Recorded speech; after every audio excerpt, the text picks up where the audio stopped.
the spear goes through Jiho's chest for the 47th time. Blood sprays across the dungeon floor as the Crimson Drake's tail whips back, tearing the weapon free. Party leader Shin Yura doesn't even glance at his crumpling body. She's already barking orders at the real damage dealers, positioning them for the kill shot while Kang Jiho bleeds out on cold stone like he has 46 times before. But here's what nobody in that dungeon knows. Every single death is changing him. Every monster core from every creature that's killed him has been quietly fusing with his body, rewriting his existence one fatal wound at a time. And when Jiho's eyes snap open 3 minutes later, there's something different in them. Something that makes even the dying S-rank Drake pause mid-roar.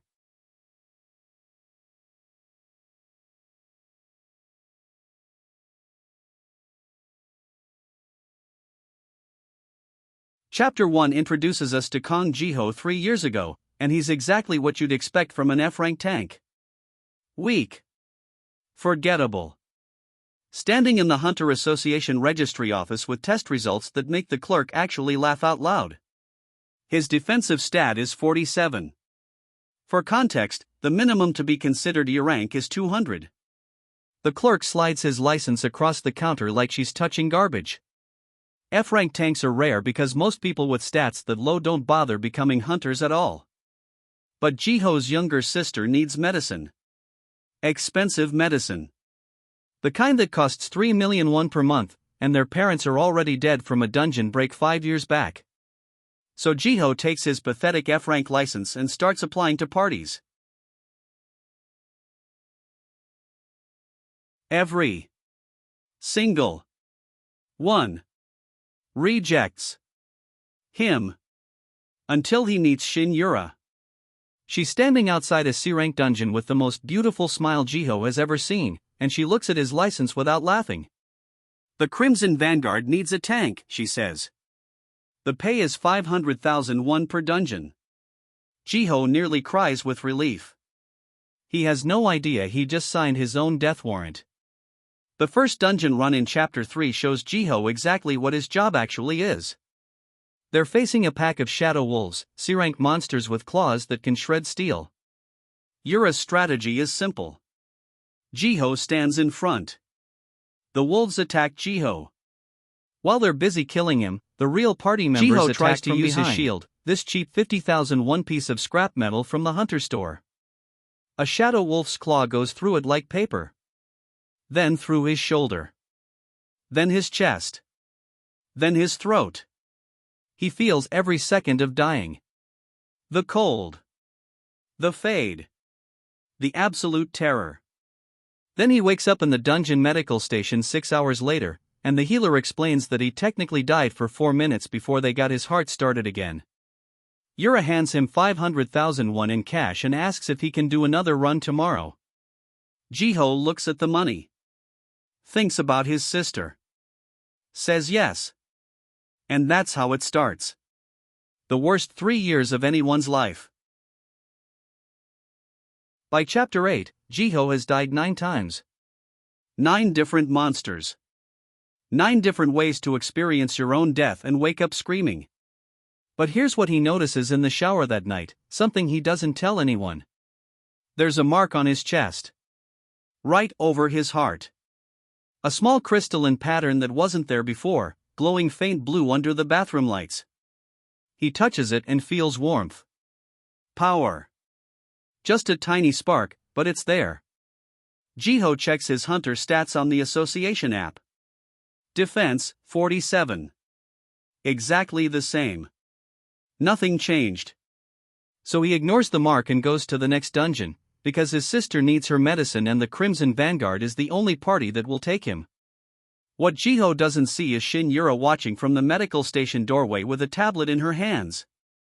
On her screen is a thermal scan of Jiho's body. And that crystalline mark over his heart is burning so bright it's nearly white.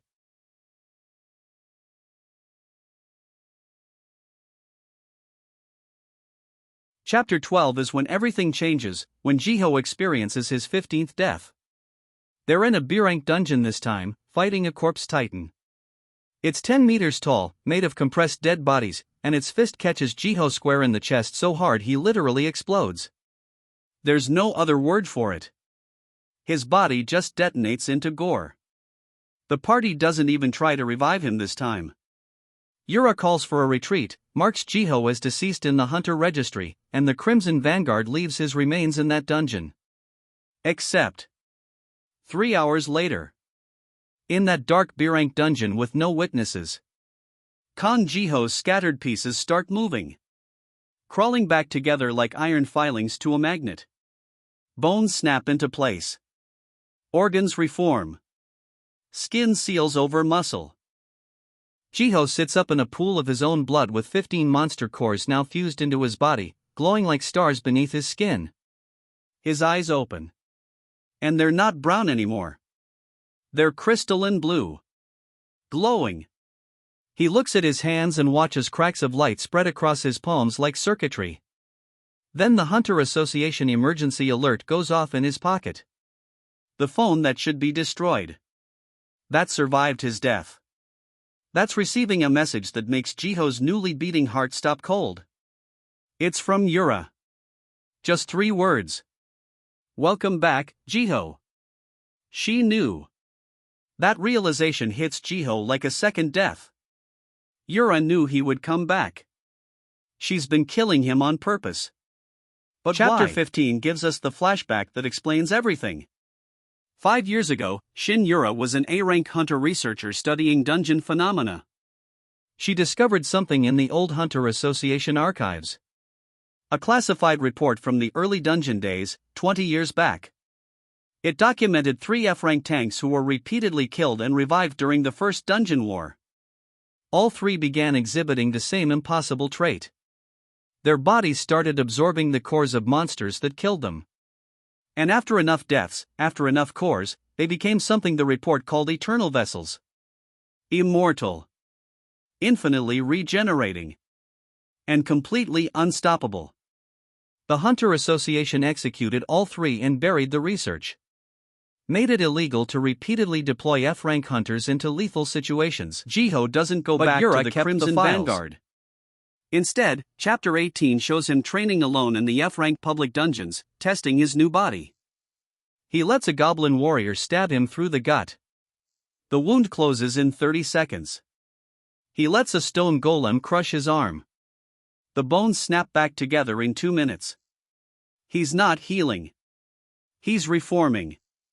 And every time he reforms, he can feel the monster cores inside him burning brighter, syncing with his body's rhythm. His stats still read F rank on the association app. But Jiho can punch through stone now. Can take hits that would kill B rank tanks. The system isn't measuring him correctly anymore because he's not a hunter. He's something else. Park Miho is introduced in Chapter 22 as the Crimson Vanguard's former healer, the one who quit 6 months ago after reviving Jiho for the 23rd time. He works at a private clinic now, and when Jiho walks through the door, Miho literally drops the clipboard he's holding. Because he can see it. The cores glowing beneath Jiho's skin like a constellation. 15 points of light from collar to navel. Miho locks the clinic door. Makes Jiho strip to the waist. And spends 20 minutes scanning him with every piece of hunter medical equipment in the building. Then he sits down hard and tells Jiho the truth. The monster cores aren't just fused to his body. They're replacing it. Every major organ has crystallized. His heart is half monster core now. His lungs. His spine. In another 10 deaths, maybe 15, Jiho won't be human at all. Chapter 27 brings the confrontation everyone's been waiting for. Jiho shows up at the Crimson Vanguard headquarters at midnight, and Yura is standing in the lobby like she's been expecting him. The smile she gives him is proud. Approving. Like he's a student who finally passed the test. She actually congratulates him. Tells him he's exceeded all her projections. 15 cores in 3 years. Most test subjects didn't survive past 8. Then she pulls out a device that looks like a metallic collar and explains very calmly that she's going to put this on him. It's a core suppression device. It'll keep him alive but docile while she completes her research. The silence that follows is deafening. Jiho just stares at her. At this woman who killed him 47 times and thinks she deserves gratitude. Then he starts laughing. Yura realizes her mistake exactly 1 second before Jiho moves. She's A rank. She's fast. But Jiho crosses the lobby in a blur that shouldn't be possible and his fist catches her in the ribs with force that cracks the reinforced floor beneath her feet. She goes through the lobby wall. Through the wall behind that. And into the street outside where she crashes into a parked car hard enough to crumple steel. The other Crimson Vanguard members pour out of the building. The same damage dealers who watched Jiho die over and over without saying a word. Jiho recognizes every face. Remembers every dungeon. And the rage in his chest burns hotter than the monster cores. Chapter 30 is just pure violence.